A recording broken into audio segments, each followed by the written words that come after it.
Então, gente, como eu falei, hoje já são as aulas 44 e 45, a corda como fonte de som. Quando eu falei sobre ondas estacionárias com vocês, eu já falei sobre corda vibrante, corda sonora, que é o nosso caso aqui. Então, a gente vai retomar rapidinho para vocês lembrarem como calcular as relações dos harmônicos envolvendo o comprimento de onda e a frequência. E a gente vai fazer alguns exercícios, algumas atividades para vocês verem a aplicação dessas equações dessas formas, tá? Então, só para relembrar, né? As cordas estacionárias, as ondas estacionárias formadas nas cordas, elas se formam a partir do tensionamento entre uma corda nas suas extremidades. Quando a gente aplica sobre ela determinada tensão, essas cordas vão vibrar de acordo com alguns harmônicos. Existe o primeiro harmônico, que é o harmônico fundamental, que ele sempre vai ser formado por um fuso. Lembra que o fuso é esse ponto aqui onde tem a sequência, a sucessão entre dois nós consecutivos e no meio tem um ventre, né? Então, isso aqui é um fuso. Eu tenho um fuso e esse fuso vale lambda sobre 2 em comprimento de onda, ou seja, vale meio comprimento de onda. E se eu quero achar o comprimento de onda do primeiro harmônico, eu vou achar multiplicando 2 vezes L, lembrando que o L é o comprimento dessa corda, né? Desse fio. A frequência fundamental, que é a primeira frequência, ela vai ser dada pela velocidade de propagação do som na corda dividido por 2L. Então, gente, observe o seguinte, né? A velocidade aqui para o primeiro harmônico, ela é dada com o harmônico N igual a 1. Se eu modificar esse harmônico, eu vou substituindo aqui na frente do V o N por 2, por 3, por 4, por 5, assim sucessivamente até eu chegar no N harmônico. A outra opção que a gente tem determiná-lo a partir determinar os próximos harmônicos, né, os sobretons, a partir do primeiro. Então, determina a frequência fundamental e a partir dela é possível determinar quaisquer outras frequências de harmônico, multiplicando o harmônico que a gente está interessado vezes a frequência fundamental, a F1, por exemplo. Então, para achar a frequência do segundo harmônico, eu multiplicaria 2 vezes a frequência do primeiro.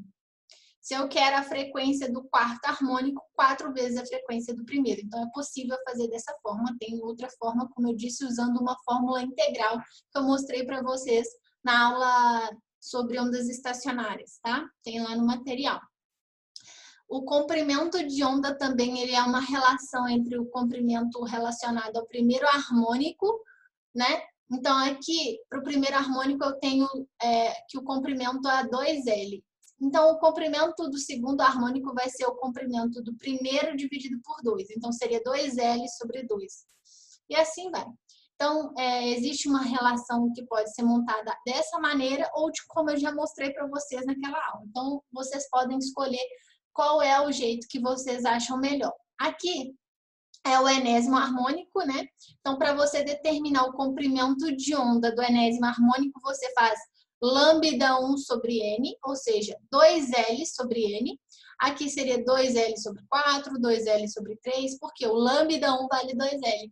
Isso está mostrado para vocês lá no outro material, e aqui está de um jeito diferente. Se você já sabe o comprimento de onda 1, você pode usar o número diretamente. Por exemplo, você sabe que o comprimento de onda aqui deu 2 vezes 2, que dava 4 metros, vamos supor. Então, aqui seria 4 por 2, aqui seria 4 por 3, 4 por 4, 4 pelo número qualquer. Poderia ser o 10º harmônico, o 1000º harmônico e assim vai, tá? É isso. Agora, gente, a gente vai fazer uns exemplos. Eu vou fazer o primeiro e depois eu termino esse vídeo e a gente faz mais um. O primeiro exemplo que está nas atividades em classe no próprio livro de vocês, né, como eu disse, é o número 1. Em uma harpa, o musicista toca cordas de diferentes comprimentos. Na harpa ilustrada a seguir estão demarcadas duas dessas cordas, tá? A azul e a vermelha. Considerando as trações aplicadas nessas cordas são iguais, quais delas emite o som mais grave? Ou seja, lembra que eu expliquei que o grave é um som de baixa frequência, enquanto o agudo é de alta. Então, está perguntando qual deles vai ter uma frequência menor. Gente, a fórmula de relacionar, né, a frequência é F igual a V sobre 2L. O V, gente, para a corda, ele é especificamente determinado pela relação de força sobre densidade linear da corda. Então, isso a gente viu quando a gente viu falar de ondas transversais nas cordas. Então, a frequência é V sobre 2L para o primeiro harmônico, né? O V, ele é dado pela raiz da tensão da força sobre a densidade linear. Então, por isso que esse termo apareceu aqui. Porque no lugar do V, eu substituí essa relação aqui, ó. Então, ficou 1 sobre 2L. E no lugar do V, eu vou colocar a raiz de T sobre μ. Tá? Então, olha só. Se eu estou falando, né, que eu quero descobrir qual é a menor tensão, a única coisa, a menor tensão, a menor frequência, a única coisa que diferencia essas duas cordas são o comprimento delas, o valor do L. Nesse caso aqui, observem que na fórmula o L está no denominador e o F está aqui. Isso significa que elas são inversamente proporcionais. Quanto maior o comprimento do som, maior o comprimento da corda, menor a frequência do som. Então, a corda azul, por exemplo, ela vai ter o som mais grave. Por quê? Porque o comprimento é maior e como é inverso, significa que para comprimentos maiores eu tenho frequências menores. Então, a corda azul ela tem maior comprimento, isso vai gerar nela uma frequência menor. Frequência menor representa som grave. Já falamos isso na última aula também, sobre as qualidades fisiológicas do som, diferenciando o som agudo do grave, tá? Então, era essa a resposta. Eu vou finalizar esse vídeo e a gente volta para fazer mais exemplos no próximo, tá bom?